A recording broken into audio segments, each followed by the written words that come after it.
What's up, everybody? We are live on our Facebook and YouTube pages. I also posted the links on our Twitter page. This is the Going Broadway podcast. I think we're on episode 28. I am Alex. Thanks for tuning in and hanging out with us. To my left is Cole. Cole, what's going on? Good morning, everybody. I'm doing good. How are you? I am doing fantastic. It is a lovely, brisk Thursday morning out there here in the Metro East St. Louis area. William, good morning. Alan, good morning. I wanted to start off the show by first asking you guys to do two things. So we're going to open up the floor to our viewers this morning to basically talk about whatever it is you want us to talk about or whatever you want to share your opinions on. We'll chime in with our opinions on certain things. Again, as long as we're a family-oriented show. So if it's vulgar, if it's, profane, we're obviously not going to talk about it. But if there are certain things in the world of wrestling going on currently that you want us to talk about, if you want to share your opinions on it, let us know. We'll talk about it. If not, I got some things I'll bring up as well. But I also want you guys to, if you haven't already, we're going to be talking about some of the more feel-good moments in the history of wrestling as we go into the show. Mark, good morning. Max, good morning. As we go into the show, we're going to talk about some of the more feel-good moments in the world of wrestling and the history of wrestling. So if you haven't already, send us some of your suggestions in our chat. We'll get those on the air. We'll talk about them. I know we had quite a response yesterday to the post on the podcast's page, so I'll go through some of those. Cole and I will share ours as well. Also, quick congratulations to all of our giveaway winners. Anthony TurboCast, he chose the Big Gold. I have not checked the tracking on it, but I believe it should be arriving to him today or tomorrow, just with all of the coronavirus stuff, and pretty much all carriers are behind, Postal Service, FedEx, UPS, etc. So it is on its way. Mark Maggard received his NWA tag belt yesterday. He posted a video of it, and I shared it in some other groups that I'm in, and it's already gotten like 2,200 views, which is insane, guys. Come on, that's more views than we get on our show. I'm just kidding. But seriously, it's insane, and I appreciate Mark sharing that video. Excuse me. And Justin Del Rio is the winner of our NWA Dome Globe, which is still in work at the moment. He will be getting that as soon as it's ready. I also wanted to shout out Thomas Henderson, Paola Rodriguez, our very own Mark Cyrus, the bearded one who is on with us currently, Jason Lowndes, and Wayne Bullard. You guys were the winners of our most recent t-shirt giveaway, and I've got them right here, guys. They will be shipped out today. As soon as our show is over, these are getting packed up, and they will be out the door. So congratulations to you guys. And as far as any info on our next, at least, belt giveaway, we do frequent t-shirt giveaways, and I'll kind of decide, as we go when we'll do more of those. But our next belt giveaway will be once we hit 3,000 likes on Facebook. So please share our page in the groups that you're in. Share it with your friends. Share it on any of your social media outlets or your social media accounts, Twitter, Instagram, etc. We really appreciate it. We appreciate the support. And we're happy to do these giveaways. It's just as much fun for us. So, Roy, hello, good morning. John, good morning. Dak says, sad I didn't win a belt, but thanks for the opportunity to win one. Yeah, maybe next time. Exactly, guys. I don't think this has been an issue so far, but if you didn't win in a giveaway, please stay on our page, follow us, and stay up to date with our future giveaways. So, that being said, we do have some people chiming in on some stories. A couple of these I actually was going to bring up, so this works out perfectly. Thomas, good morning. I don't know if you just joined. I just shouted you out. Your T-shirt is going out today. All right, so Dusty says, and I posted this on our podcast's page. So WWE is giving most people the opportunity to be released if they want to be. And so the key word there is most.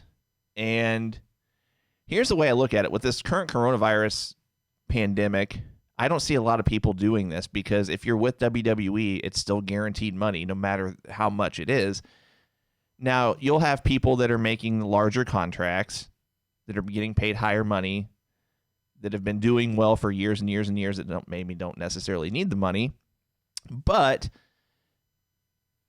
at the same time, okay, let's just throw some names out. Randy Orton, AJ Styles. These are guys that, yes, they maybe don't necessarily need the money, but at the same time, I don't see them requesting their release because it's guaranteed money. And B, yeah, I mean, maybe with a couple of exceptions and, negotiations would have to factor in. I don't see AEW or really anybody else signing anybody right now unless it's, someone like a Rusev or, Revival / Revolt, whatever they're going to be called, because, they're not going to, at this point, they're not going to demand as much money as a Randy Orton, or I should say command as much money as a Randy Orton or an AJ Styles. So, and by the way, I don't even see either of those two falling under the quote that I read was most talents. I bet if someone like, excuse me, if AJ or Randy Orton requested their release, they wouldn't be granted it. So, your thoughts? Yeah, I think I would want to know more about what the statement "just about anyone" means, because to us that could mean that there's an exclusion list of maybe 10 people, but to WWE it could be 50 superstars. I would want to know the definition of just about anyone. But this is kind of where we get a chance to see what's a rumor and what's not, because I would assume that if you really wanted your release that bad, I get your point of this is guaranteed money at least. Like you're during a time where there's really no other work to go grab at the moment in that profession, it would make sense to really leave. But honestly, I would believe that most of these guys who are waiting for the release that got it, on these releases that just happened, if you were waiting for a release and now you're being told you could get it, I think you take your chances. I think if they were truly that upset and that frustrated and that done with what they were doing or not doing, I should say, in WWE, I think that they would go ahead and just take their release and move on. So for me, I think this is a good chance to see what was just rumored and just kayfabe or just, kind of what's the word I'm looking at? Just good storytelling from fans and whatnot, versus who actually really wants a release, because I think those that would want one would find a way to financially support that decision to make it happen. Yeah, I mean, so WrestleVotes was the one that I read first reported on this, and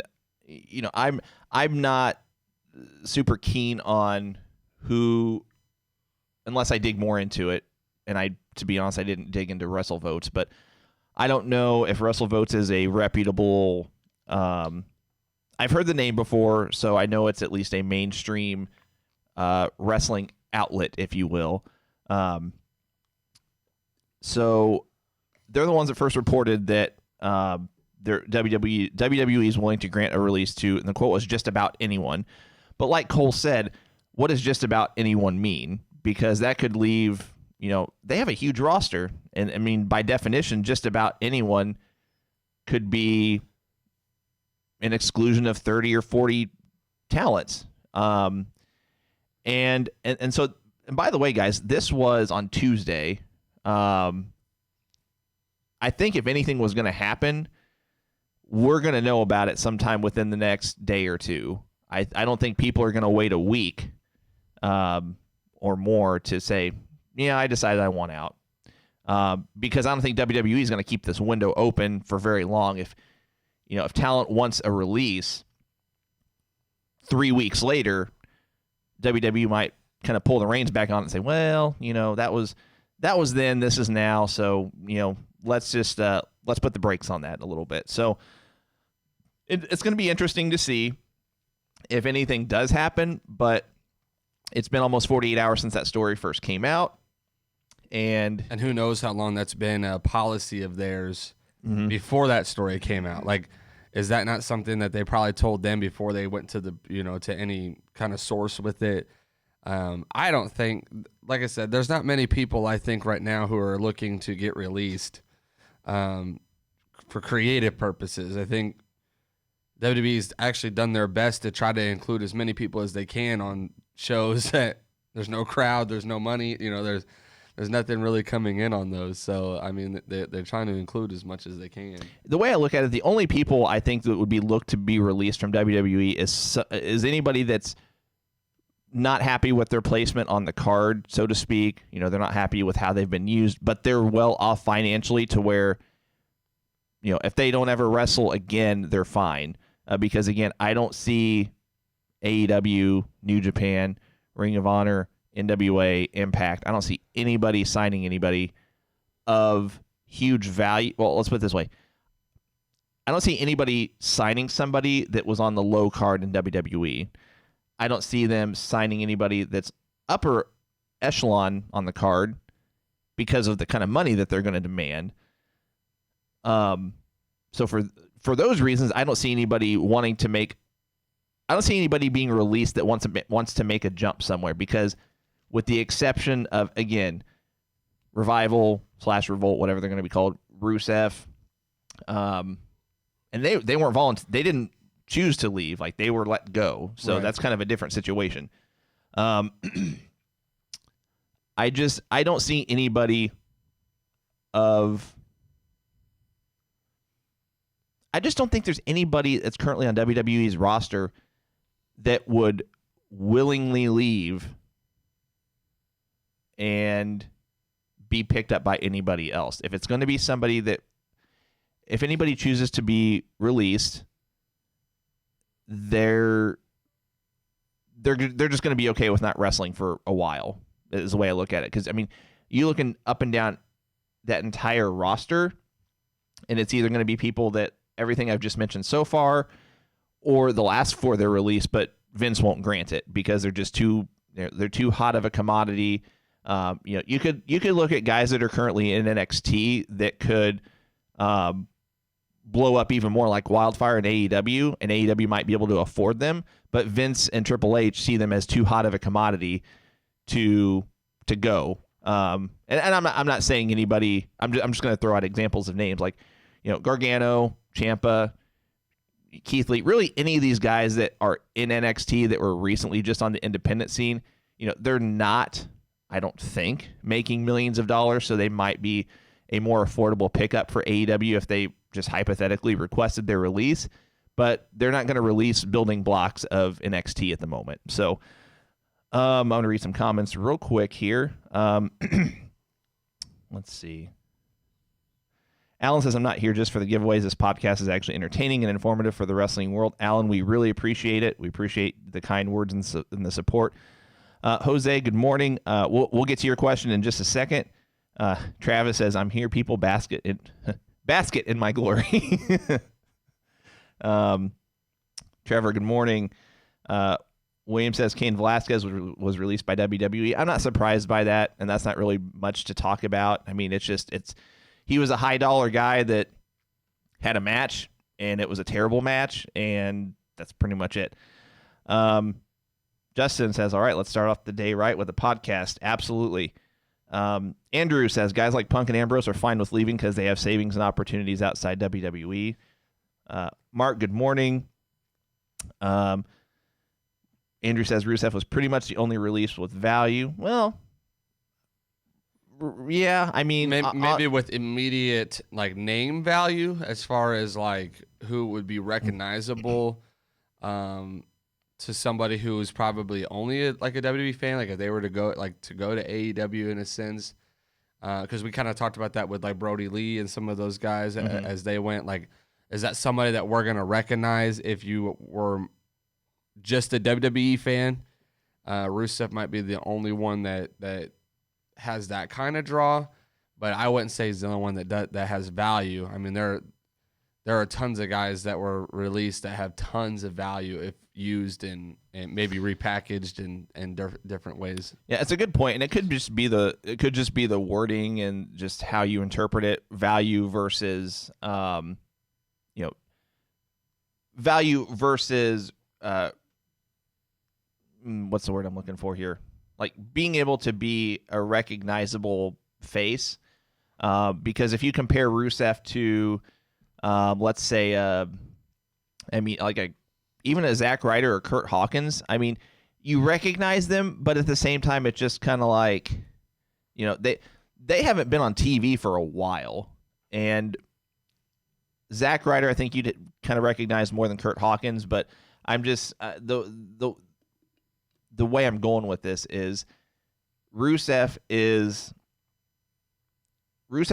has a unique look to him, just with the build and the facial hair and he's a more recognizable guy in my opinion. And he was more of a character, and not to mention he was used on TV more. Yeah, he had a prominent role, which I mean, as much as I hated that storyline was getting press on it. Like a lot of magazines that weren't wrestling related magazines were covering that story. So I mean, he has the advantage of the fact that he was coming off, even though it was a really bad storyline in my opinion, a very hot storyline in WWE at the time. So. Agreed. Let's see. Dusty says it surprised me when he granted releases, as he is usually one to hold grudges and add non-competes to bury a character. It's a different day and age now, and I'll kind of piggyback on a story that we'll talk about in just a second.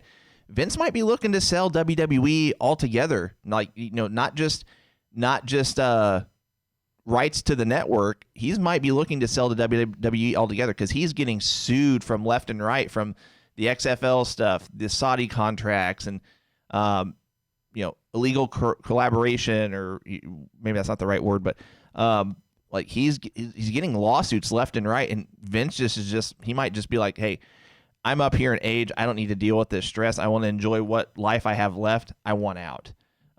So who knows? And we'll talk about that more in just a second. I think that was a topic suggestion from someone from earlier. I only want to read this because this is funny. William says, I had sour gummy worms for breakfast. It's a wild time. Yeah, I don't think I've ever seen a shortage of cereal or breakfast food, but hey, you do what you got to do. Lynn, good morning. We're doing well. Hope you guys are well also.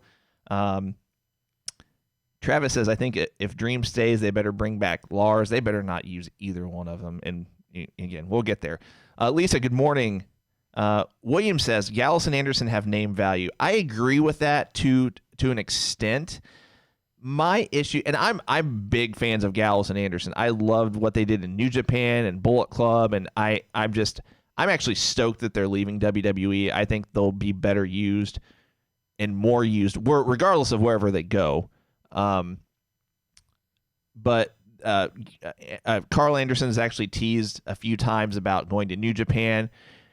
He even posted on his Twitter over the weekend, or maybe it's in his Instagram, I don't remember which, but new gear that he had made, and it had this machine gun name and had like the Guns in the Bullet Club-esque type stuff on it. So, more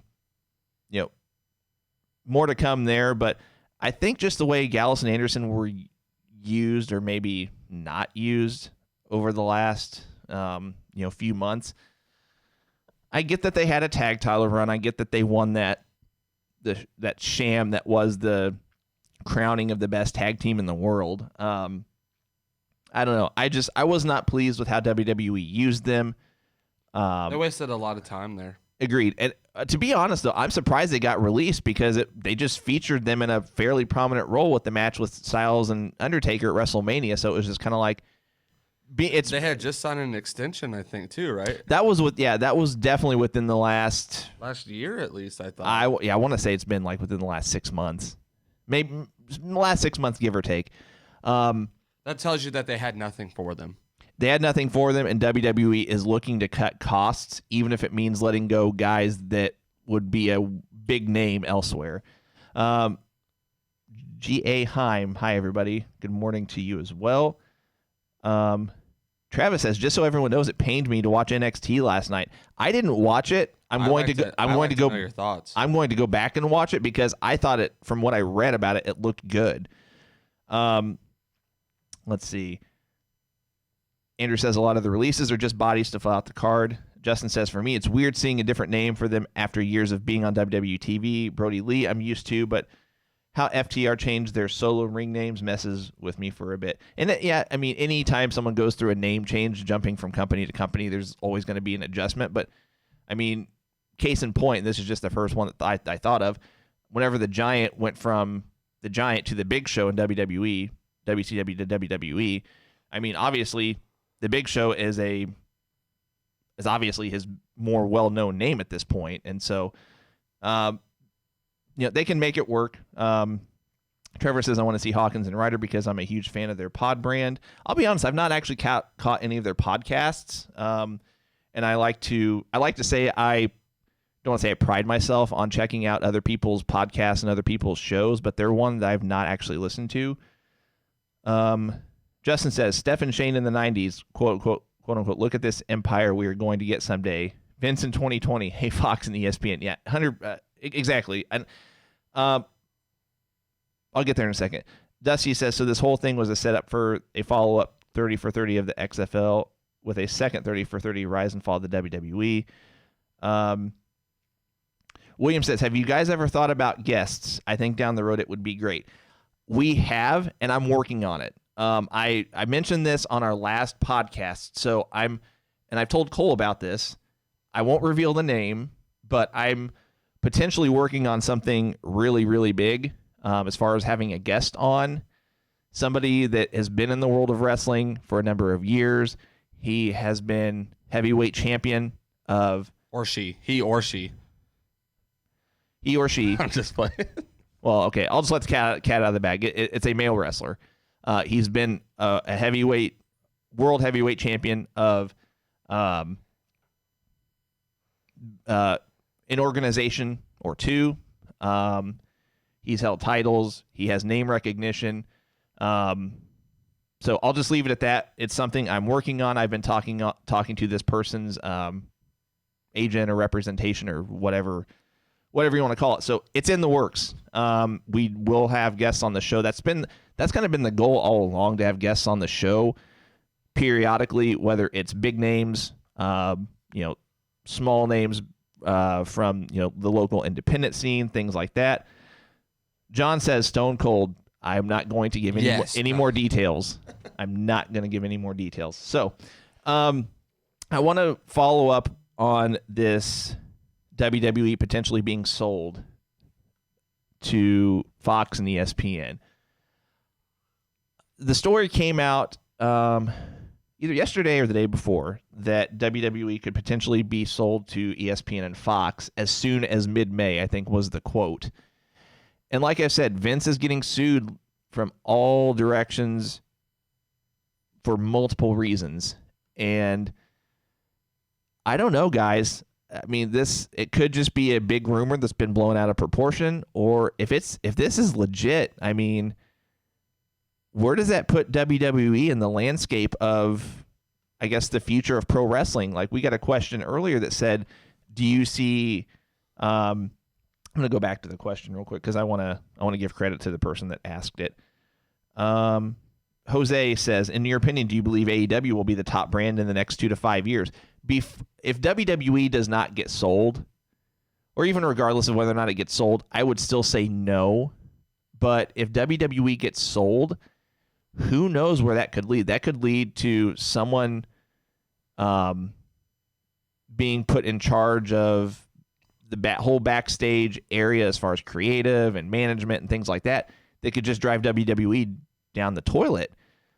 We saw it with WCW, and guys, it's an unprecedented time in wrestling right now in terms of the backstage business aspect of things. And I don't know if WWE gets sold. It depends on how Fox and ESPN executives would decide to run it, if they want to keep everyone on that's currently in management as far as, Triple H, Stephanie, and Paul Heyman, and all these backstage hands that are making it watchable. Credit to Triple H, credit to Paul Heyman. Even without crowds, it's still watchable. If it wasn't, we wouldn't be talking about it. So, Cole, what do you think? Well, first, I haven't found any reliable source that even validates that this is even close to true. Correct. The only I cannot remember his name now. Dutch Mandel. Dutch Mantel. Yep. Mantel, because I know him as a different name. Zeb Coulter. Yeah. That's who, like, I saw posted about it. But after, checking with a lot of the sources that are usually, for me, pretty accurate, not a single one is able to validate any like truth to this that even comes from a reliable source. So I don't believe it for a second. I don't even think it's even worth talking about, because when I look at WWE, they have stuck with the product. They have stuck with it in worse times than this, in my opinion. With as far as talking about lawsuits and things of that nature, I just don't think that that's even on the radar for them. I could see them, Mark Cyrus here. I didn't say I didn't know him. I just didn't recognize. I recognize his other name more. I love it. Jeez. So, anyways, I just don't think it's even a conversation. I think what happened is they're talking about selling, and have been for a while, selling the WWE network to ESPN or to somebody else. And I think that got turned into they're selling WWE. And I don't even think it's worth the conversation, honestly, because I just don't see them selling it, period. I don't even think it's on their radar. I think selling the network makes sense. As they don't really want to handle that side of the business anymore. They would rather somebody else take it over and handle that. But as far as them selling WWE, I don't even think it's on the radar. I don't know. I got to disagree, at least if it's on the radar. And maybe it's a situation of someone brought up a conversation backstage once, and it's been turned into this. I mean, we don't know. But the reason I disagree to some extent is because you've got McMahon, who is, how old is McMahon? In his 80s? I got to look it up real quick. Vince McMahon, he's only 74? Wow. He's aged rather quickly in recent years. It's kind of sad. But if he is, so Vince McMahon has worked all of his life. I mean, if you read any prior wrestlers or any talents book, I'm actually reading JR's Under the Black Hat book right now, and it's a great read, by the way. I highly recommend it. If you've not read any biographies or autobiographies, I mean, this is my favorite one. I've only read maybe 4 or 5, but it's a great read. So, but he mentioned that Vince, and this is just one example, he mentioned that Vince works 7 days a week, and more than just sun up to sundown. He mentioned that Vince probably gets like 3 hours of sleep a night, and I'm just like, sometimes sleeps in his office. For someone to do that for 50 years, depending on how long he's actually fully ran it. I mean, he's had the title of CEO or what have you for a number of years, but I'm pretty sure he probably took it over from Vince Sr. earlier than when he was officially given the title. And the way I look at it is, if you've led this lifestyle, working 7 days a week for 18 hours a day, maybe, I don't know, just throwing out a number, that lifestyle can catch up to you fast. And maybe Vince is just like, guys, I want to enjoy the life that I've got left. I don't need all these lawsuits. I'm just exhausted. I'm done. But again, there could be zero truth to this rumor. That's why we have a show, guys. That's why there's so many things that go on in the wrestling world that give us something to talk about. So, read some more comments here real quick.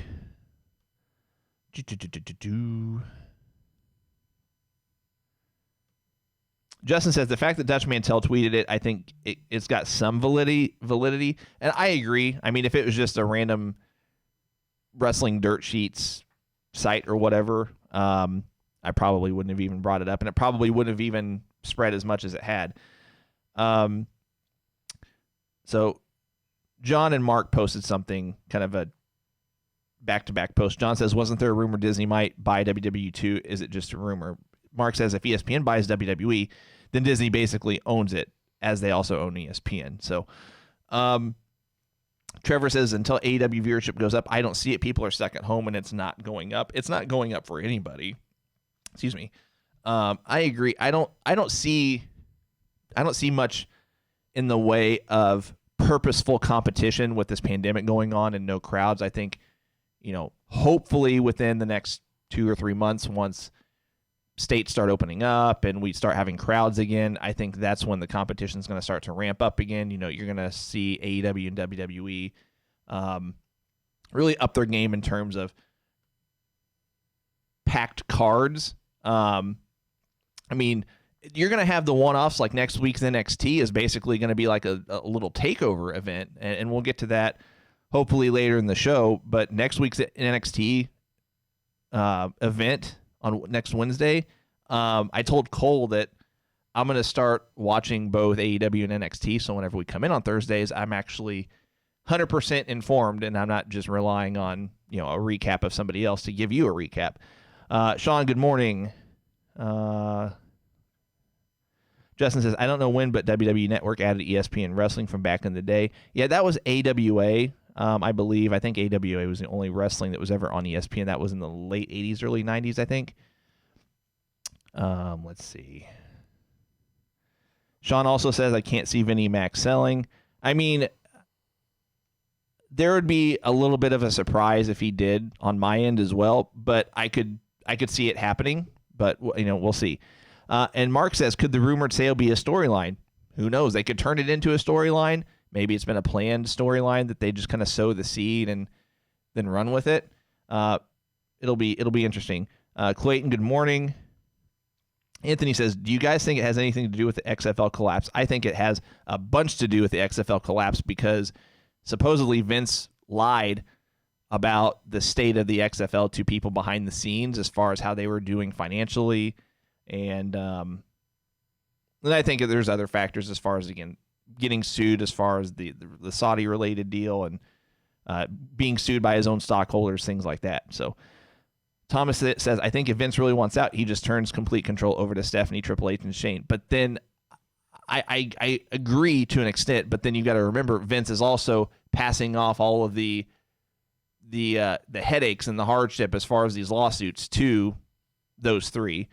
Dak says, love JR's first book. I did not read his first book, but I know that Under the Black Hat is a good read, so I highly recommend it. I'm going to breeze through some of these other ones real quick. Let's see. Justin says, between JR and Justin Roberts' book, both are great. I didn't know Justin Roberts had a book. I'll have to look into that. Daniel Bryan has a book. William says, I have the Andre book coming soon, already purchased. I got my Andre shirt on. I don't know if you can't really see the text on it. It's kind of... I need to clean our cameras. Our cameras still look kind of foggy. I don't know how it looks on your guys' end, but so John says new attitude era. I don't know. I think we live in a day and age in a society now where I don't think an attitude era would fly. Just with too much risque kind of things and too much of pushing the envelope with just too much vulgarness, I guess. I mean, AEW, I feel like is already pushing it with still, having the blood and then the one-off, profanities and things like that. So Jonathan says GWF was on ESPN as well. That's right. I forgot about that. Lisa also says, I can't see WWE for sale. Let's see. Evander, make wrestling great again. Let Trump buy it. Mayan, hello. Good morning. Lisa says, I think Triple H wants to run it. Dusty, if Vince keeps it in the family, then it will go to Shane. He's shown ability to successfully run a dynamic and large company as he did overseas. Lisa says, where do you get the books from? I mean, you can pretty much buy them from Amazon, anywhere where books are sold, pretty much. I mean, you can order it off Jim Ross's website. William says Amazon's a good start. Pretty much if you have a local bookstore, or, I mean, I know Books A Million is still a online store, as well as a has locations and things like that. So Sean says, I think the only way Vince will step down while running to take Trump spot. Sorry, I can't interpret that. All right, guys. I appreciate the topic suggestions. I want to cover a couple quick ones of my own, and then we're going to talk about our feel-good moments in wrestling. So if you haven't already, give us your suggestions on that. We'll get to that here in a few minutes. So Jerry Lawler discussed the taping schedule for the upcoming Money in the Bank pay-per-view, and I just want to read his quote because I found this to be kind of interesting. He says, I don't know exactly if all the matches are going to be at the headquarters or if part of them are going to be at the headquarters and part of them at the Performance Center. It's just one of those deals you never know when everything changes in the WWE, not just on a daily basis, but from hour to hour, so they really haven't told, at least they haven't told me or the announcers yet, where we're going to be right now. I haven't been told yet if we're going to have to be in Stanford or Florida. To me, I almost look into this as, I don't think WWE even knows. I think they're kind of just going on the fly and trying to figure out what their limitations are going to be on a daily basis, because states are changing their regulations on a daily basis, not necessarily Florida, because they've recently just, as we've talked about on prior shows, that they've deemed wrestling an essential business, so they're allowed to, film and have live shows and tapings and things like that. That could change, though. I mean, if any state sees another spike or a second wave with this coronavirus, they could just nix that altogether and say, all right, guys, we're pulling the plug on this. So I think WWE as well as AEW, they are keeping their options open at this point. And I think WWE hasn't told their talent, or at least all of their talent, what their plans are, because they don't know yet. And I wouldn't be surprised at all if I'll take it a step further. I wouldn't be surprised if most of Money in the Bank isn't already been shot or is in the can, just as a backup. I think they want to have live events, live pay-per-views. I think AEW does too. Case in point, AEW is going to be live next week. But I think there's just so much uncertainty that's remaining with this coronavirus that they just want to keep their options open and therefore not tell their talent, hey, this is what the plan is, because they don't know.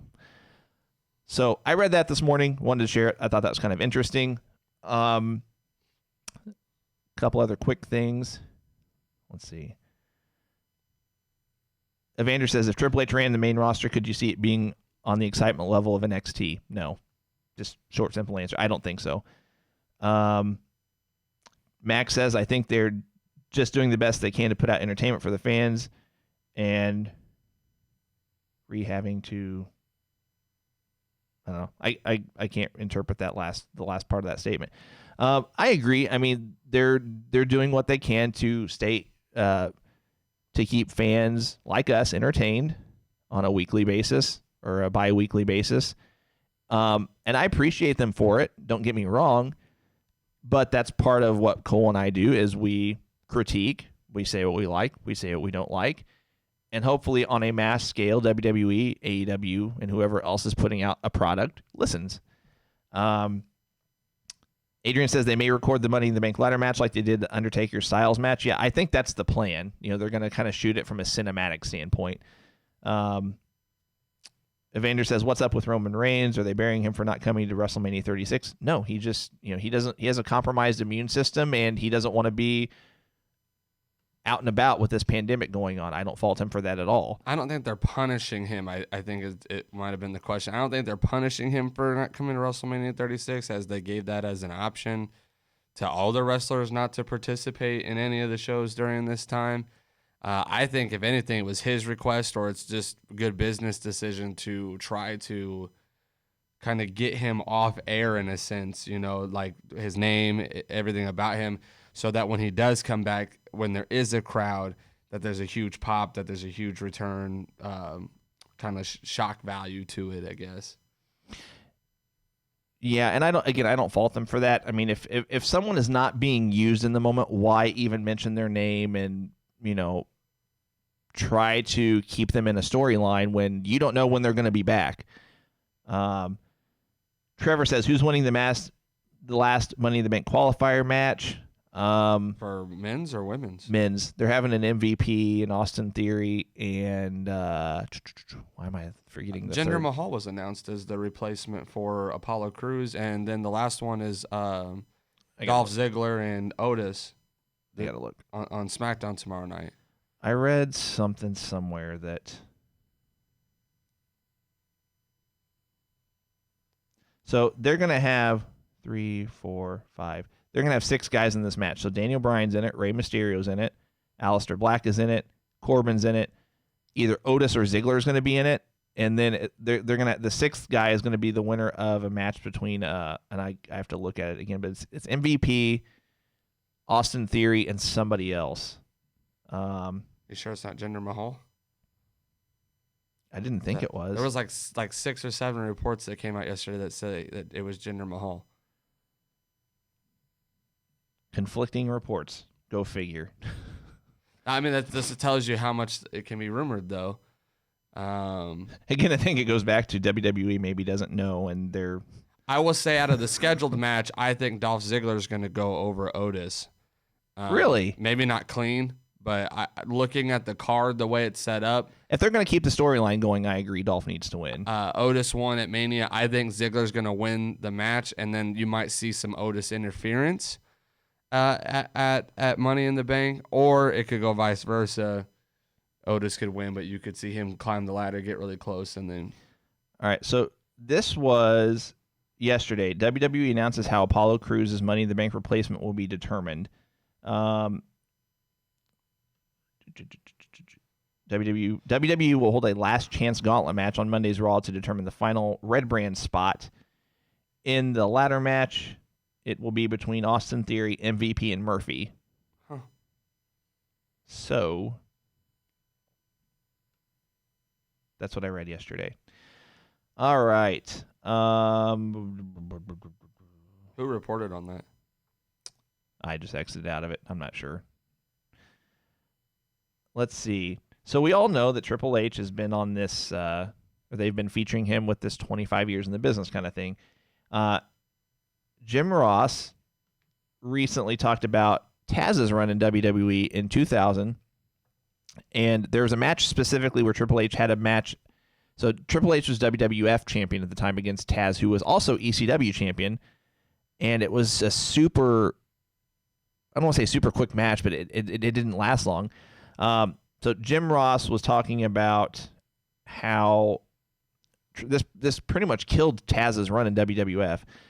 The perception was, even though Taz could snuff out 99% of the guys on the roster, that he's not convincing. Well, if you watch any of the ECW stuff, Taz got over, and people believed he was the human suplex machine. So that was a big get for me as head of talent relations. I was a big mark for his work in ECW. Heyman knew how to book him. But again, the match itself was pretty brief, and in JR's opinion, that pretty much killed Taz's run in WWF at the time. And looking back on it, I can't say I disagree. I mean, Taz was super over, and he could have been one of their few guys that was a made in somewhere else other than WWF or WWE that fans were behind him. I mean, he was getting the pops and things like that. It was just Vince didn't want to go that route, I don't think, because again, he didn't have his rise and he wasn't made in WWF or WWE. So I found that to be interesting. I want to talk about NXT's loaded show next week real quick. We've got Finn Balor will be returning. We're going to have Johnny Gargano against Dominik Dijakovic. Karrion Kross and Scarlett will officially debut. We're going to have Charlotte Flair against Io Shirai for the NXT Women's title. Here's what I wanted to bring up. They are still pushing Velveteen Dream in this NXT title match against Adam Cole. We talked about it on last week's show, the allegations against Velveteen Dream. We don't have to recap that specifically, but Cole and I talked before the show. There's going to be so much backlash and outcry if Velveteen Dream wins the title. And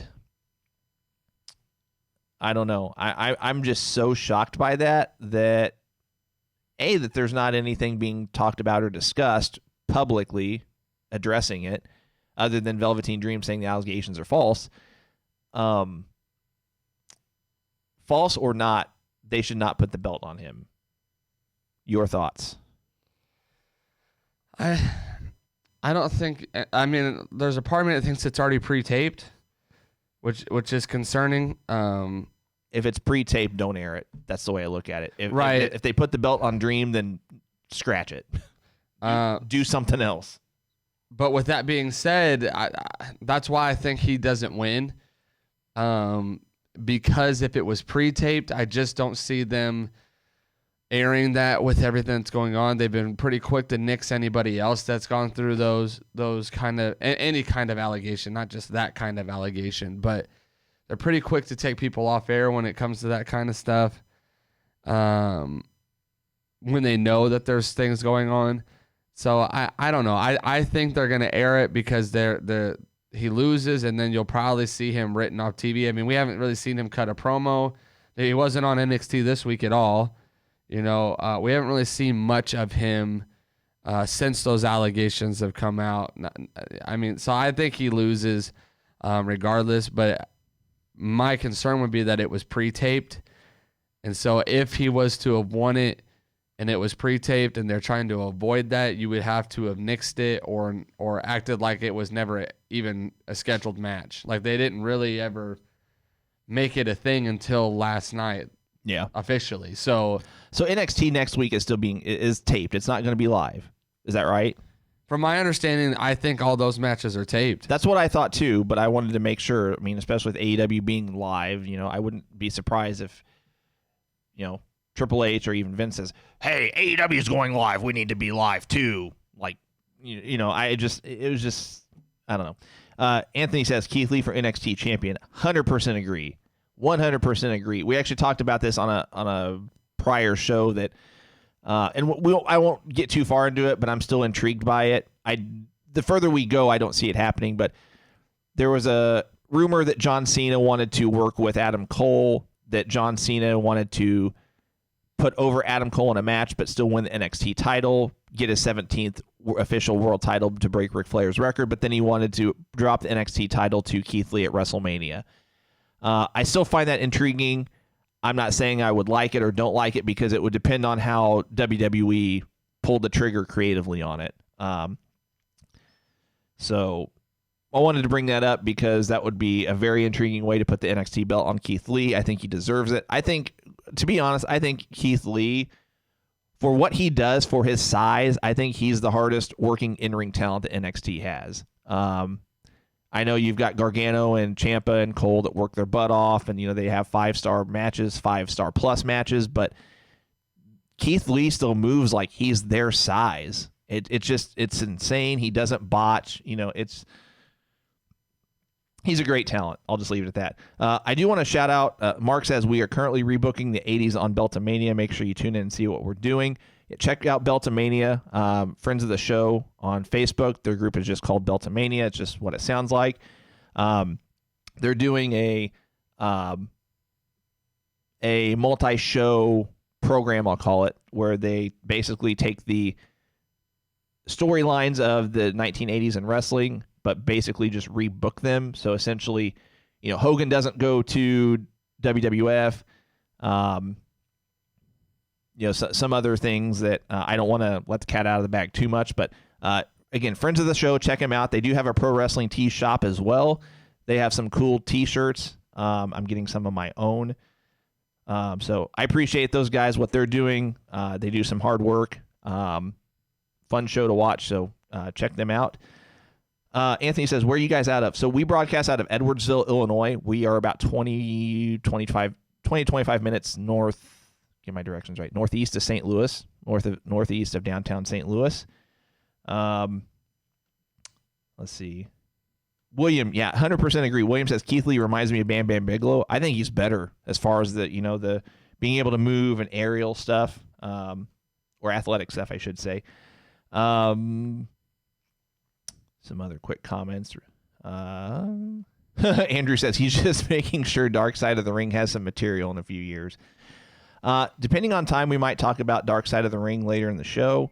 I do want to talk about that particular episode at some point, even if it's on Monday's show. It was on Dr. D, David Schultz. If you're not familiar with him, he was a talent in the 70s and 80s. He was going to be WWF's big, I don't want to say big in terms of size, but just well-pushed heel to combat Hogan. And he kind of laid the groundwork for future mainstream, I'll call it psychotic-esque characters. You had Sid later, Sid Vicious / Psycho Sid. You had Brian Pillman, loose cannon persona, things like that. So Max says, Karrion Kross versus Keith Lee for the NXT title feud would be great to see. I don't disagree with that. I think it'd be too soon to pull the trigger, though. I mean, that might be a takeover for next spring or something like that. Just to let you guys know, I was actually watching something today. Shawn Michaels was on backstage here recently talking about the future talent. And he actually sees... He brought up some interesting names. He sees Karrion Kross, Dexter Lumis, which I thought was interesting, seeing how he's kind of been getting a push here recently on the card as well. And the third one was... I'm blanking now. It was. I know it was Karrion Kross and Dexter Lumis. I'll tell you in a second, because I read the story too. And I just thought it was interesting that these were the three names that he brought up to take...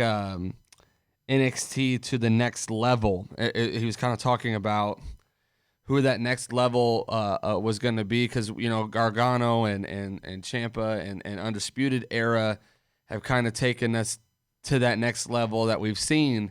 And he's saying that these three, and I'm blanking on the third name. It was Dexter Lumis and Karrion Kross for sure, though. I got the article pulling up. I'll tell you.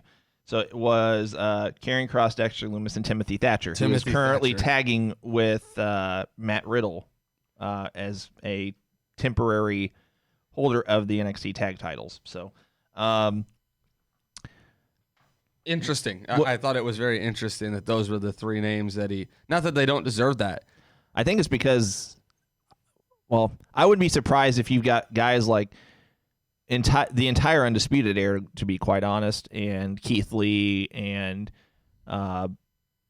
possibly Dijakovic. I don't know. I'm not bringing Gargano and Ciampa into this because they've said they don't want to go anywhere. They said they don't want to go to Raw or SmackDown. But these other talents, I wouldn't be surprised if they get moved to Raw or SmackDown within the next year. Yeah. William says Orndorff was a good replacement after David Schultz. Yeah, I agree. I mean, it was a good way to fill that spot. So. Again, for depending on time, we might get there. Let's see. If you watched AEW last night, and I'm mentioning these things in case we don't get to our recaps, which probably based on time we won't, but we now have the finals for the AEW TNT title tournament. Not really a surprise. Right. Cody against Lance Archer, May 23rd, Double or Nothing. Who do you think wins this? Cody Rhodes. I hope Cody wins this because, and if you're watching, let us know what you think. If you just your opinions on it, who you'd like to see win. I hope Cody wins this for a couple of reasons. A, because of this whole storyline that he can't challenge for the AEW world title anymore, or at least for the immediate future. I think long term they'll probably pull some kind of a swerve isn't the right word, but they'll do something to where, well, we change our minds now, you can challenge for it or something storyline related. But kind of the same reason they put the AEW world title on Jericho to begin with, to start off the lineage of the title and to pretty much get AEW off on a bang, so to speak. They're going to want somebody that has name value and name recognition to be their first champion. Now, I get the argument that Riho was the first AEW women's champion. I get that they had Scorpio Sky and Kazarian as the first AEW tag team champions. Those don't have as much name recognition, Riho especially. I think the Riho situation is just because she and Kenny Omega have a good relationship, and that was pretty much what happened there. But they're really building this TNT championship as a title that they really want to mean something. If they want it to mean something, I don't think you have Lance Archer as their first champion. But I just have a weird, odd gut feeling that they're going to do something to where whoever wins the title, even if it's Cody, that they're going to whoever comes out as the champion will be heel shortly after, even if it's Cody. Because if you watched AEW last night, it's like they planted seeds for something, but you don't know what. So in the Cody match against Darby Allin, Brandy went down in a planned spot, took her back to the locker room, and then she came out again for Dustin's match. And it just had a weird feeling of where are they going with this? They teased the towel being thrown in by QT Marshall. Cody took the towel, and it almost felt like that there's going to be some kind of schmoz to where the towel is going to be accidentally thrown in and cost Dustin the match. Inevitably, it wasn't. I didn't like the ending. I didn't like how they pretty much, they're trying to make Lance Archer look like this monster by putting him in a claw and slamming his head to the mat and then pinning him. I hated the ending to that match. The rest of the match I thought was okay. Cole and I talked about it before we went on. This was Lance Archer's best match in AEW so far. But it was like they were planting seeds for something. And even if Cody wins the TNT title, it almost feels like they're going to do like a change to his character. Maybe not a heel turn, but I have a really pessimistic feeling about it that I can't quite put my finger on. And the only scenario that I would like out of this is if Cody keeps his character, if Cody wins the TNT title, and then you're off to the races with having your mid-card title. So any thoughts from you on that? So I said Cody quick, and it's just because the storyline to me just looks like it sets Cody up for the win. And the reason why I say that is I hope. I just look at one. You don't put Darby down on an L to Cody if Cody's not getting that belt, in my opinion. I just for Cody to go over Darby. Darby's been killing it. So, Adrian was just talking about he's more and more impressed. Darby's matches have been phenomenal. Their match was a really good opening match to start the night off. I feel like Darby, not to get off on the tangent, I feel like regardless of crowds, I feel like Darby and Sammy Guevara are the two guys on their roster that just constantly have really good matches. They don't care if there's a crowd or not. They give you 100% every night. It was a great match. And so my opinion is that Cody can't afford to lose this match. As far as his gimmick as a whole, his character as a whole, I just don't think he can afford to lose it. I think it's set up as a kind of a revenge aspect for him, for his brother. The towel thing was interesting. I think he pulled the towel because he didn't want the towel thrown on him when he was fighting in the match that lost him his title opportunity. I think that's the storyline that was going. You might see a feud teased between him and his brother in that. I doubt it. But that was kind of where I think that was hinting to. And then he still lost anyways. I think you're going to see a really good match between those two. I think Cody comes out on top. It doesn't mean that their feud is over by any means. That they could keep that feud going. I do think I don't really feel like the MJF feud was ever really over either. I think after he won that match, he was wearing the I Beat Cody shirt. He's now kind of doing the whole I'm injured but I'll be back kind of like Randy Orton almost kind of gimmick. So it's one of those things where I don't think Cody can afford to lose this match. I think it makes sense to make the first winner of that belt to be someone prominent like Cody. Lance Archer hasn't proven to me that he can be consistent in the ring. Not at all. Granted, he's faced jobbers. I mean, he's only had actual matches with their like actual upscale talent, I guess is what you would call it.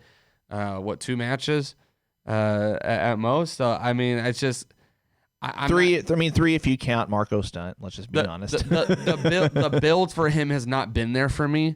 For him to just walk right in and get the belt versus somebody else, like anybody else in that tournament, I actually probably would be okay with holding the belt to an extent. I still think it should be Cody, but if Cody wasn't in the tournament, if I was to remove him, Lance Archer would still be my last pick to win that belt out of all of them.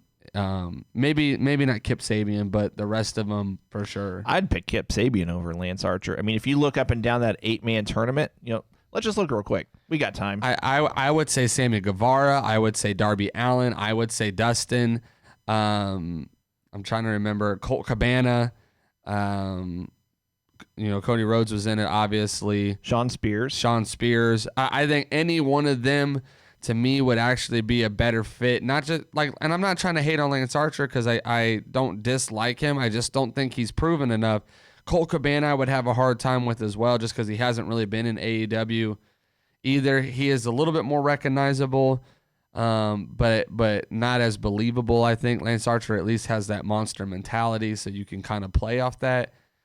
I think here's how I would stack it up. If I'm just looking at this 8-man tournament before it even started, here's the order in which I would be okay, or at least how I would even book this tournament. I think your winner should be Cody. If not Cody, put it on a Dustin Rhodes. If not either of those two, I would say probably Darby. If not Darby, Sammy. I mean, you could interchange either one of those two, Darby or Sammy. 5, my fifth would probably be Colt Cabana. I know a lot of people aren't as familiar with Colt Cabana. He's been on the Indies and Ring of Honor and NWA. But I think my 6th one would be Sean Spears. He was Ty Dillinger in WWE. I definitely think he's improved since he's gotten to AEW. I'll say that much for him. And then Kip Sabian and Lance Archer. So yeah, I agree. Lance Archer would be my very last pick before this tournament even started to say, hey, we're going to put the belt on you. I might pick him over Kip, but other than that, like, he still is not even a top contender. Now, I get why he's gone as far as he has in the tournament. It's a good build for him. It's a good storyline for him and Cody, since that was already kind of being built anyways. Yeah. But I just don't think you can put the belt on him and me be like, okay, that makes sense. I just don't think that's good booking. So far, AEW's been pretty good about their booking. I haven't seen anything that just was like, I can't believe they did that. Where we see that a lot with WWE, where it's just kind of like, what was the thought process behind this? This could definitely be AEW's first, like, wow, what are you doing if they have Lance Archer win this tournament? Andrew says, can't have two baby faces holding 2 singles belts. Why not? You can. I mean, you can make it work. I mean, especially, I think you could have it more so work without a crowd. Because inevitably, if you have crowds, people like to see their baby faces have the belts, but they also like to see their baby faces beat the heel for the belts. Not to mention, Jon Moxley is not like your traditional baby face.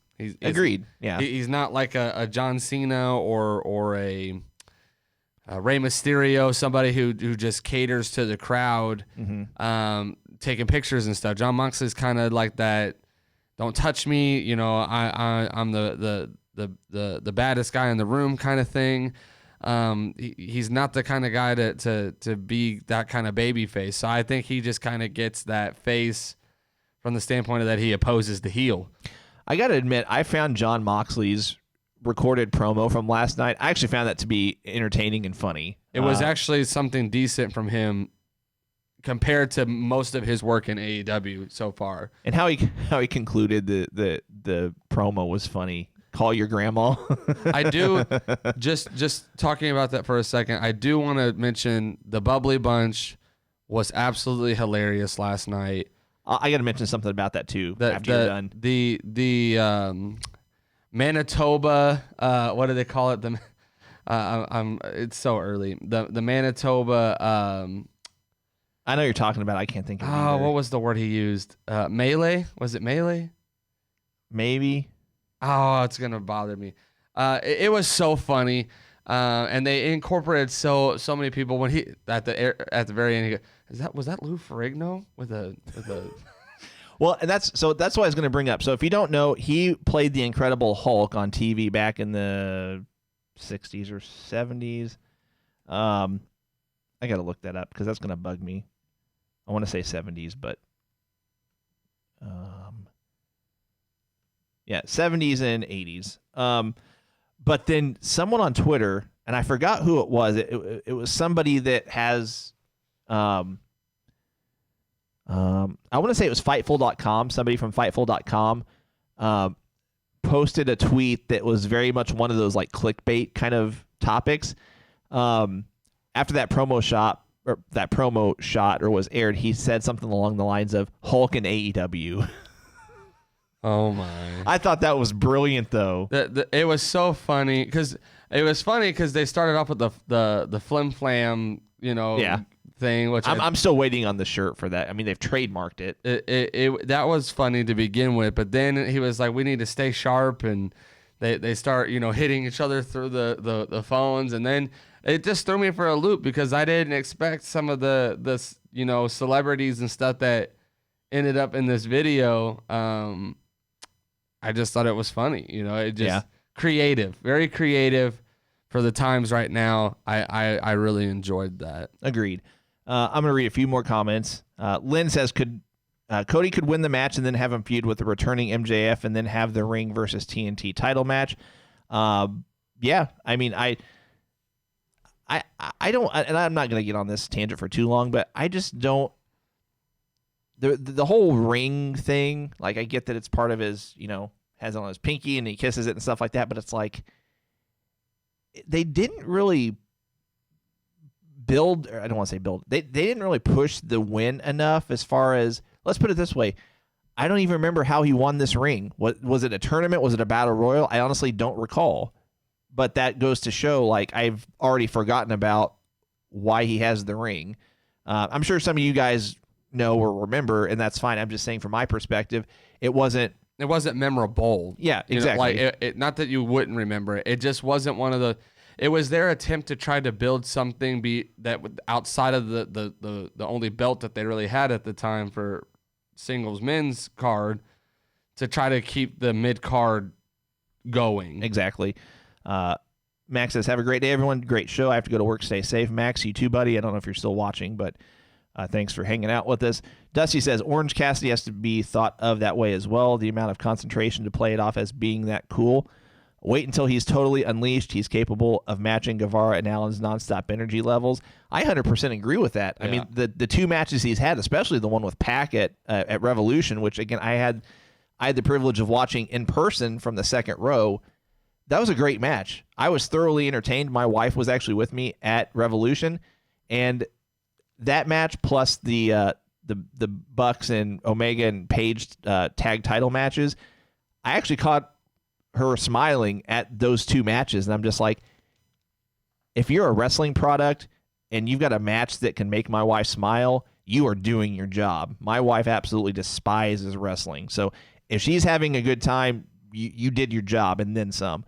And a lot of it is the Orange Cassidy humor and the crowd being, by the way, that Chicago crowd, that Revolution crowd, that was one of the most fun experiences I've ever had. That was such a hot crowd. It was amazing being there live. It was awesome. But the whole, the lazy kicks, but the crowd's being like, oh, and it's just, I can't describe if you ever have the chance to go to and Cole and a buddy of ours, we went to a Dynamite show in Champaign back in December. That was fun also, but this was, if you have the chance to go to an AEW pay-per-view, or even if you have the chance to go to any pay-per-view event in Chicago crowds generally tend to be hot crowds regardless of the company. Yeah. I've seen some Ring of Honor shows that were in the Chicago area, and it was just like constant, roaring and cheering, and it was just, if you have the chance to go to a wrestling show in Chicago, do it. Andrew says Kip's offense is so floaty looking. Anthony says Mox is the anti-face. Let's see. All right, guys. I'll tell you what. We'll get to our feel-good moments in wrestling here in just a second. Promotional consideration paid for by the following. I want to let you guys know that you can check out the Going Broadway podcast. We have new shows every week on Apple Podcasts and Google Podcasts, as well as other platforms where you can check out your podcasting. We're actually working on getting put on Spotify. I've talked to a few people privately. Some of our shows are delayed in getting uploaded to those podcasting platforms due to the coronavirus. But if you want to check out our shows on Facebook and YouTube, all of our shows are archived, and they're immediately put on there once our live shows, or once the liveness, what's the word I'm trying to think of here? Once we've stopped being live, it's there on Facebook and YouTube. So if you want something that's more recent, check out our shows on Facebook and YouTube. Our links are below our handsome faces in front of your screen. This is our YouTube link, goingbroadwaypodcast.com/YouTube. Please subscribe to that. Our Facebook link is right over there, facebook.com/goingbroadwaypodcast. And then below Cole is our Twitter handle at goingbrdwypod. We're also on Instagram at goingbrdwypod also. So like, follow, and subscribe to all of our platforms to be entered into our future giveaways. I'll mention more on that in just a second. Please also download our free app. It's called Yo Radio. So YO Radio, two separate words. You can also download that via the App Store or Google Play. So basically, if you like Pandora or Spotify, you'll like Yo Radio. So it is the most user-driven streaming radio service on the market today. Everything you'd expect and more from the most full-featured platforms ever developed. Listen to an endless genre of music, podcasting, including our show via the Lineup channel, sports, news, and more 24 hours a day, 7 days a week. And it is always 100% free. Again, that's Yo Radio, available via the App Store, Google Play, or by visiting yoradio.com. You can also check us out on our web host at lineupmedia.fm. Let's see. Lynn says, thanks to speaking on my topic means a lot. Yeah, man, we appreciate you guys sending in thoughts and suggestions and opinions. We enjoy reading comments. That was actually sarcastic. I just let him know that we talked about his oh, okay. He said I don't think he caught on that we were talking. He said his topic was ring versus title. I think he's mentioning MJF versus Cody.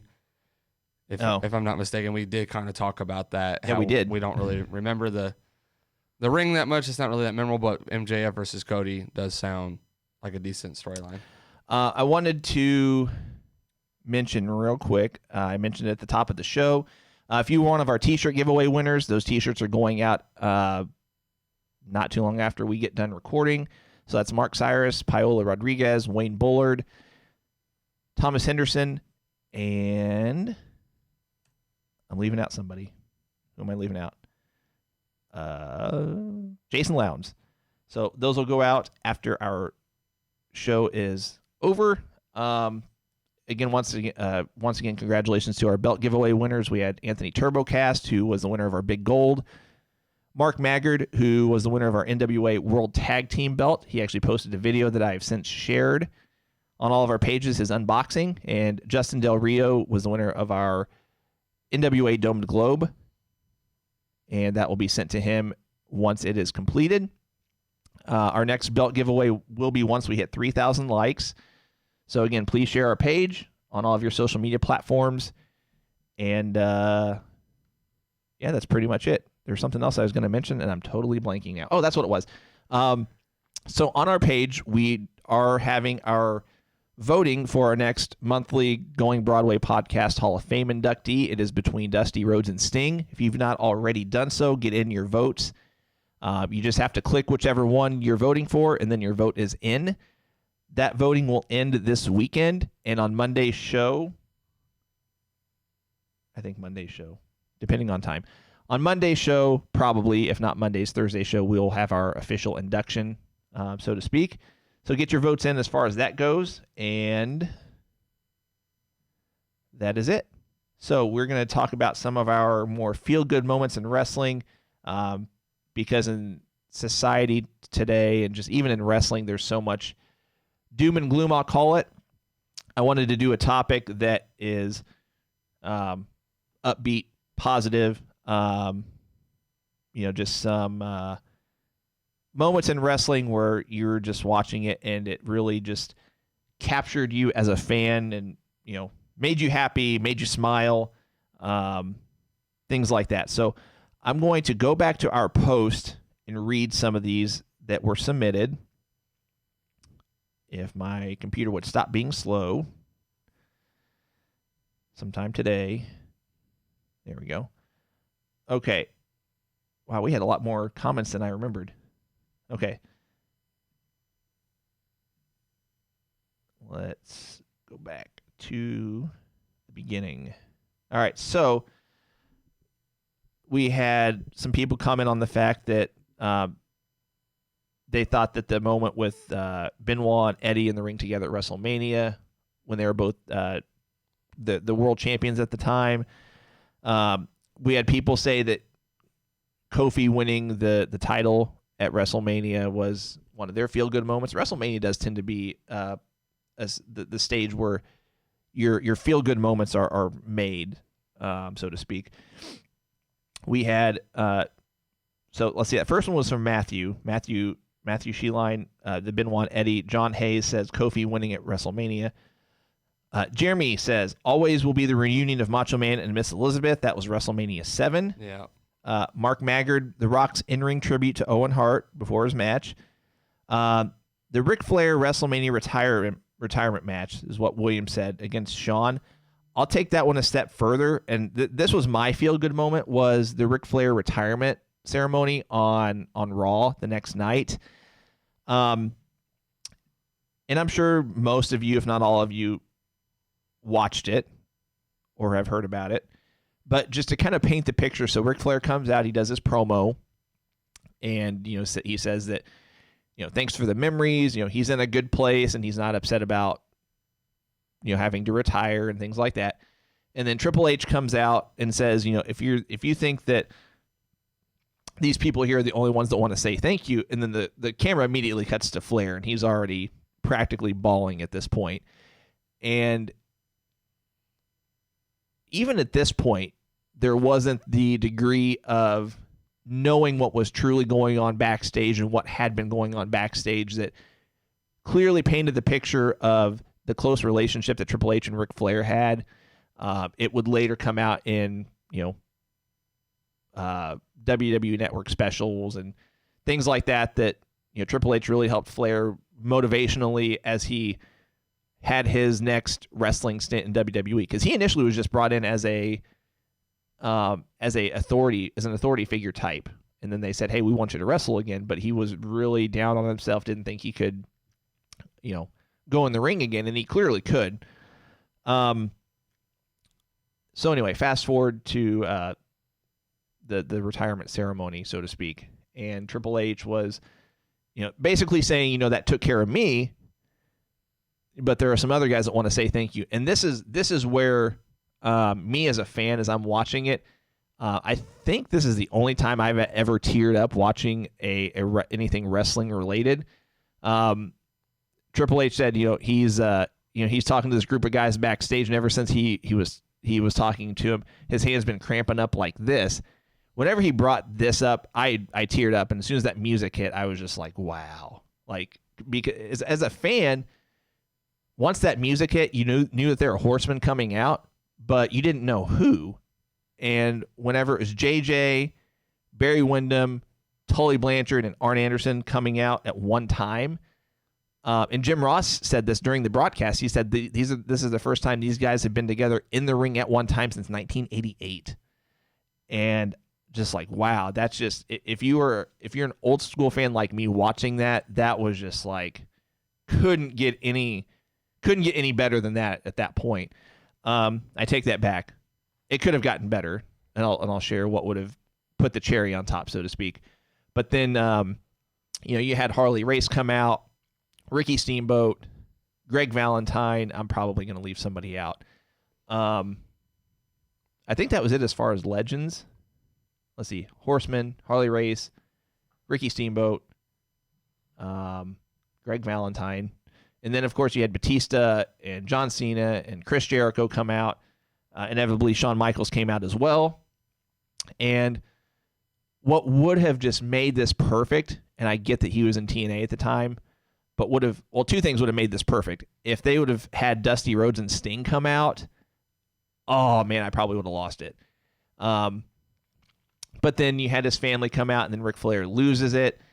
And, at this point, I'm watching it live. Again, this was 10 years ago, something like that. Again, to this day, and even to that point, was the only thing that made me tear up as a fan, and it was really emotional. But it just was like, just such a feel good moment. And then they had the entire roster come out. Flair actually invited Big Show up onto the ring apron, for their little congratulatory exchange, because Ric Flair put over Big Show whenever he was the Giant in WCW, and I could, I get that, Big Show, the Giant, whatever, was very appreciative of that, and for good reason. And then once the broadcast went off the air, they had Undertaker and Vince McMahon came out as well. So that was easily, by far and away, my favorite feel-good moment in wrestling. I want to read some of these real quick, and I do want Cole to share his. Got to get back to it here. So we've got K. King says the night Magnum TA returned at the Norfolk Scope after his career-ending injury. Another Kofi at Mania. John Bowles and someone else on our stream, Anthony, said this as well. Kerry Von Erich winning the NWA Championship at the David Von Erich Memorial. Jamie says, the night Flair came back in Greensboro, thought Bischoff was going to die. Police were everywhere outside that night. Let's see, what else here? The reunion of Dusty and Dustin Rhodes in WCW, that was summer of 94. Someone said Edge's retirement. I want to bring that up because I don't think he necessarily meant that Edge's retirement was a positive thing, but I want to add to that Edge's return at the Rumble. Yeah. Ooh, man. I watched that with Cole and a couple other friends, and I got goosebumps, man. That was just to this day, one of the loudest pops that it's ever come across like that loud on TV. Yeah. Brian says Ron Simmons winning the WCW World Title. Paul Bork says when Savage proposed in the ring to Liz. Another Adrian also says when Simmons won the WCW title. Jason Coslet says Sting wins the NWA World Championship from Ric Flair, Great American Bash 1990. Matthew Sheeline also says when Shawn Michaels won the title at WrestleMania 12. Let's see. Our buddy Austin says probably the streak when Goldberg was basically superhuman in WCW. Let's see. David also says when Flair came back to WCW. So I want to read some of your guys's that you've sent to us. Lynn says his feel-good moment was WrestleMania 3, Steamboat's win over Savage. Evander also says when Edge returned at the Royal Rumble. Dax says, great show. Thanks for the entertainment. Thanks for tuning in with us, man. We're happy to do this. We enjoy doing it. We like entertaining you guys as well as, just keeping you informed. Let's see. Lynn, no worries, man. He says, sorry, my comment came in slow and caused a bit of confusion. Yeah, not a problem at all. Anthony also says, Kerry Von Erich winning the NWA title from Flair. And Evander says, Kane and Taker's tribute to Paul Bearer. So we appreciate you guys sending those in. I kind of wanted to share mine from a kind of painting a picture kind of standpoint of it. If you've not watched it, it's everywhere on YouTube. Check out Ric Flair's retirement ceremony. Again, the only things that would have made it better, and it was great for what it was, if they were able to get Dusty Rhodes. And to this day, I'm confused why he wasn't there, because I think Dusty Rhodes was employed by WWE at that point. I don't know if he was, sick or sick, something like that at the time, but I thought he was with WWE at that point. Now Sting was with TNA. I still would have liked if they would have been able to make some kind of a deal that they would later make to get Flair into the Hall of Fame for a second time. They basically did an exchange for when Flair was with TNA and Christian was with WWE. They did like an exchange to where Flair could attend the Hall of Fame ceremony, and then they put Christian on one of their pay-per-views. I want to say it's Slammiversary, something like that. But Adam says Edge's retirement was tears of sadness. His return was tears of joy. Yeah, man, that pop. At least when I say modern times, I'm saying within really since the Attitude Era ended, maybe the loudest pop that we've gotten, or at least it's come across that loud on TV since the Attitude Era ended. Jeff Duarte, thanks for tuning in with us. Cole, you've got the floor. What is your feel-good moment? There's several that come to my mind that I've personally got to experience.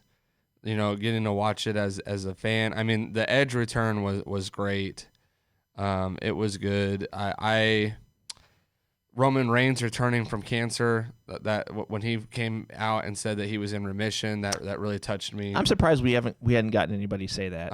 Not that it was a huge deal, but just a personal victory for him. It was just nice to know that he was in remission. Well, and it's a personal victory for anybody. I shouldn't say it's a personal victory, but it hits home as being personal for anybody that has dealt with it or knows someone that has dealt with it or even passed away from cancer. So I agree. As much as, I hate on Roman Reigns just primarily because they've tried to put him over for so long. Right. I got to agree. That was a really cool moment. Finn Balor winning the Universal title match, the first Universal Championship match. That was cool for me. Looking back a little bit, Daniel Bryan when he got the whole crowd in the ring and they were doing the yes chants, that was really cool. But the one that really I think just for me stuck out, and I think it's because I was just such a fan at the time, was when Rey Mysterio won the Royal Rumble. That especially right after the Eddie Guerrero stuff, kind of a tribute to him, and then to go on and win the belt at Mania. That was a big one for me. It was very emotional, but it was just a feel good moment. He withstood everybody in the Rumble and then wins, being as small as he is. And I loved the Ric Flair moments too. I mean, everyone's kind of said a lot of the good ones, but I think for me it would be the Rey Mysterio winning the Royal Rumble and then going on to win the belt at Mania. That there was just a lot of emotions after he won the Rumble. He's on the top rope, kind of doing the Eddie Guerrero tribute with the shoulder shrugs or the shakes or whatever, and pointing up and stuff. So that's kind of the one that, as far as that I can remember watching live or watching kind of as a fan in the current product, that would be the one that sticks out. And that is a good one. I think to kind of put it in perspective with people that don't enjoy wrestling, or I'll take it a step further. For people that don't understand why we enjoy wrestling, it's more than just the competition aspect of it. I mean, again, there are storylines that are intertwined, but some of those storylines are real life. And whenever you see these guys that are these larger than life individuals or characters, I'll say, but they're still people, whenever they deal with something that, again, is real life a real life situation, and then they, they overcome it, or they're being, in my example with Flair's retirement ceremony, which ended up being, he went back to wrestle for TNA and just kind of, I don't want to say it ruined it, because it didn't, but it was just, I hated the fact that he went to TNA. I get why he did, because, he was in a bad financial situation from what I've read, but that's neither here nor there. The point I'm getting to is, in the world of wrestling, you've got these real life situations that go on that are sometimes intertwined with what they do on TV. And that's just as much as impactful on us as wrestling fans whenever they have those moments, whenever they put that on TV, because it's real, because it draws out that emotion.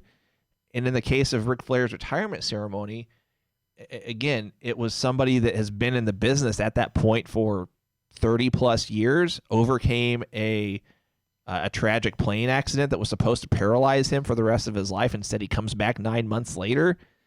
There's a lot of hardship and dramatic type situations that these guys go through personally.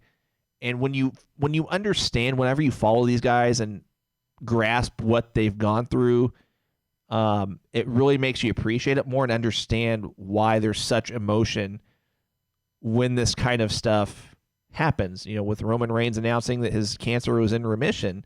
Again, for anybody that's dealt with it or knows a family member that's dealt with it or even passed away from it, that's real. And that's why, as wrestling fans, that's another reason why we watch this. It's not just for the guys beating the crap out of each other kind of thing.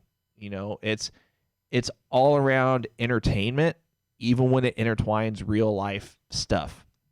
Lynn says, was Piper still alive at the time? Because Piper was great in Mid-Atlantic Wrestling and would also have been great to see at Flair's retirement segment. 100% agree, Lynn. I didn't even think about that. Piper was alive. I don't think he passed away till 2015. So yeah, I'm not sure why he wasn't there. Now, were those paid appearances though? You know what I mean? Like, were they paid to be there? And not to say that they wouldn't want to be there, but you're still on air. So I mean, like, at some point, does it become overcrowded or a problem to? Yeah, I don't to pay travel expenses or something like that for some of those guys. I don't know. I don't know the ins and outs either. Anthony says, don't forget the tribute to Dusty. I'm only going to bring this up. I'm not going to dwell too much on it. Evander says some people actually believe Roman Reigns' cancer was at work to draw more cheers from him from fans. I think that is a bunch of garbage. I think it's a bunch of crap. I'll just call it what it is, because I don't think if you're WWE creative, you're making that stuff up. It's too sensitive, especially with all the organizations and stuff that they work with. Agreed. It's too sensitive of a topic. Not to mention, if it was a work, how come right now, if it was a work, he wouldn't be he wouldn't be off the card. You know what I mean? Like it was silly. Then I get why people said it, because people think Vince is so desperate to get people over that he'll go to those measures. But that's just a line that I don't think anybody would cross. No, 100% agreed. I think it's a bunch of crap. That's what it comes down to. If they won't let Bully Ray be Bully Ray on WWE, they're not going to play with that storyline. Yeah. Let's see. So I want to end the show with bringing up a couple of other stories that I'm just now looking at. I mean, none of this stuff is groundbreaking, or this isn't breaking news or anything, but I just found these interesting enough to where I'm going to read them real quick. So as we mentioned, AEW is going to be going live next week. And if this will work, maybe. There we go. There we go. So AEW is supposed to, they're set to have on-site medical testing when they resume their live Dynamite shows from Daly's Place in Jacksonville starting next Wednesday. Apparently during their post-show, this was something that Excalibur, Jim Ross, and Taz revealed. I don't ever watch their post-shows, and it's not a knock on them. I don't ever like watching post-shows. I've just never been into them. I know Dark Side of the Ring has their own post-show or what's it called? After Dark. After Dark, yeah. And by the way, we'll talk about Dark Side of the Ring on Monday. For time's sake, I don't think we'll be able to get there today. If you've not watched Dark Side of the Ring from this past Tuesday night, check it out. That's something we'll talk about on Monday's podcast. Excalibur said that's something that was insisted upon by our management team. If we're going to resume these things, we need to keep everybody as safe as possible. There's no word yet on if AEW will be testing for the actual COVID-19 virus. I would think they would. I mean, and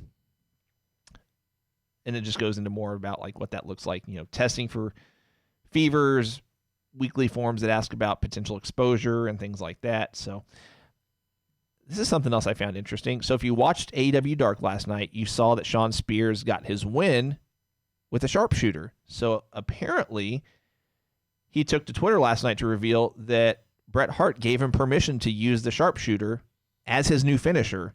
So apparently we will be seeing a new finisher for Shawn Spears. And I like that. I don't get his Death Valley driver move or whatever it's called. It just doesn't seem like it fits him as a finisher. So whenever he put on that sharpshooter, I'm watching that last night, I'm just like, that actually kind of fits, right, in my opinion. So,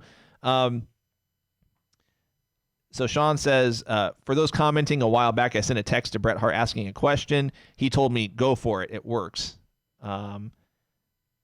So, I mean, I dig it. I think it's cool. So, Dak says, one of my favorite episodes of Dark Side yet. Can't wait till you guys talk about it on Monday. Agreed. I mean, and I'm not like a David Schultz fan. I mean, to be completely honest, and I'll mention this more on Monday, he was actually out the door of WWF at that time before I was even born. I was born in 1985, and that was actually might have been the same year that they, gave him the axe, because he wasn't on the WrestleMania 1 card. Adam says, hoping to see the Revival debut on AEW soon. I don't think we'll see it until we have live crowds, especially if it appears we're still going in the direction of having live crowds within the next 2 to 3 months. I think they'll save that. William replies, he says, yes, now that they are going live. I mean, I wouldn't be surprised if they have him debut, but if it's looking in the direction of, we're going to have live crowds soon, I think they might save it. Yeah, Adam says Spears' psycho look on his face when he had the sharpshooter on. That was great. And, yeah, Lynn says, also getting permission is more like as a tribute when using one's finishing hold. Yeah, agreed. That's why I said I dug the fact that he contacted Bret Hart just to run it by him and make sure he got his blessing on it. So, guys, we're going to wrap things up. We appreciate you hanging out with us. Cole, final thoughts at all? Just interested to see, especially next week, a lot of good wrestling to come next week with NXT. I think AEW is going to have a good show next week. And then Raw and SmackDown, they got some loose ends to tie up. We got Money in the Bank coming around the corner. We'll probably talk about that a little bit next week. Yeah, I think we'll talk about that on Wednesday's show because that'll be our go home show to Money in the Bank. We have a new show on Wednesdays? Thursday, sorry. I'm just kidding with Thursday. I'm so caught up on the stuff we talk about on Wednesday nights that, yeah. It's going to be interesting to see if we have any public releases from WWE in terms of guys requesting their releases like we talked about earlier in the show. Dak, Lynn, William, we appreciate you guys and everybody for tuning in. We are live every Monday and Thursday morning at 10 a.m. Eastern, 9 a.m. Central Time. We thank you guys for checking us out, for hanging out with us. And until Monday, we'll see you then. And so, goodbye. And good night. Bang!